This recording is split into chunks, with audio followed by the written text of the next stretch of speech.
হারিয়ে পথে দুটি পরিবার। রবিবার রাতে ঘটনাটি ঘটে পাড় মেকলিগঞ্জ গ্রাম পঞ্চায়েতের 62 নম্বর দড়িবস মালিপাড়া এলাকায়। স্থানীয় সূত্রে জানা গিয়েছে, এদিন স্থানীয় নিতাই রায়ের বাড়ির প্রদীপের আগুন থেকে পাশে থাকা পাটকাঠিতে আগুন লাগে। সেই আগুন দ্রুত পুরো বাড়িতে ছড়িয়ে পড়ে। পাশের বাড়িতে। ঘটনার খবর পেয়ে ছুটে যায় হলদিবাড়ি দমকলের একটি ইঞ্জিন। তবে তার আগেই নিতাই রায় ও তার পাশে বিশ্বেশ্বর বর্মনের বাড়ি সম্পূর্ণ পুড়ে যায়। আগুনের গ্রাসে ছাড় পায়নি গবাদি পশু ও 3টি ছাগল সহ 2টি বাড়ির ঘরে থাকা টাকা পয়সা, প্রয়োজনীয় কাগজপত্র, মজুত করে রাখা খাবার, ধান, পাট, জামাকাপড়, লেপ, তোষক, বাসনপত্র সহ নিত্য প্রয়োজনীয় সমস্ত কিছু পুড়ে যায়। বাড়ির মালিক নিতাই রায় বলেন, কিছুদিন আগে মেয়ের বিয়ে হয়। বিয়েতে মেয়েকে দেওয়ার জন্য সোনা দানার রেডি করে ঘরে রেখেছিলেন। সমস্ত কিছুই পুড়ে গিয়েছে।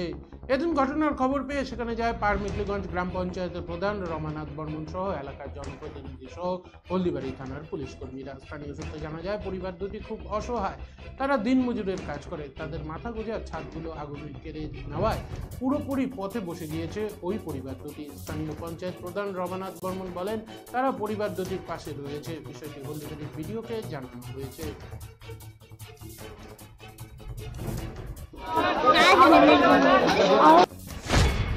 হ্যাঁ, বললাম কি আপনার বাড়ি পুড়ে গেছে? হ্যাঁ, আমার বাড়ি। কি করে লাগছিল আগুন?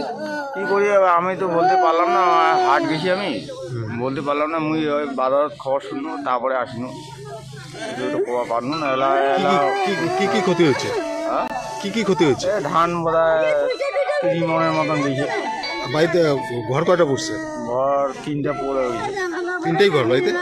3টা ঘর। আর এমনি জিনিসপত্র কি বাঁচাইতে পারছেন? মুই বেটি বিয়ার সময় কমসে কম 6-7 লাখ টাকার জিনিস কিনি তুই, ওগুলো সোনা দানা সবগুলো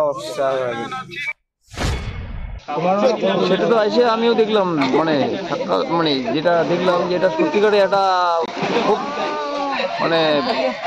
দুঃখজনক ব্যাপার। মানে ওরা অনেক কষ্ট করে বাড়ির সংসার চালায়। এই যে বাড়িটাতে দাঁড়িয়ে কথা বলছি, এই পরিবারের ছেলেটা মাঝে মধ্যে কেরালা যায়, এখন শিলিগুড়িতে আছে। ওই বাড়িতে ওই একই অবস্থা। এরা বাইরে না গেলে ওদের বাড়িতে সেভাবে খাওয়া দাওয়ার দিতে না।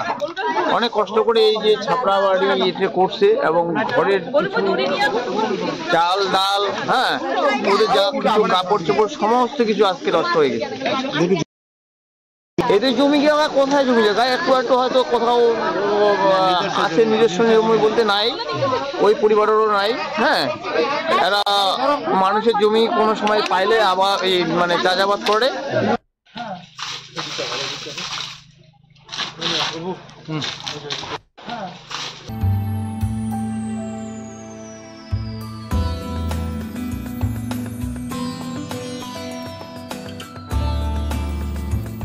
Hotel Poddar residency, RRN road, Canara ব্যাংকের বিপরীতে, কোচবিহার।